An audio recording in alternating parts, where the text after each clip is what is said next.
Sir ये देखिए big size air compressor 1.5 HP multiply 3, मतलब ये 3 मोटर लगा है, मतलब 3 HP तक वर्क करेगा और 150 लीटर का टैंक है। ये जो न्यूमेटिक टूल आता है ना फॉर स्टील स्ट्रैपिंग, वो ये कंप्रेसर पे भी वर्क करेगा। ये टेंशनर है जो पट्टी टाइट करेगा।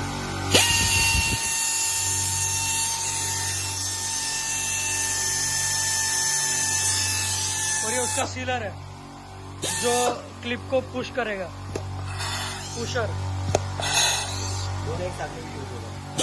ये दोनों साथ में भी वर्क कर सकता है।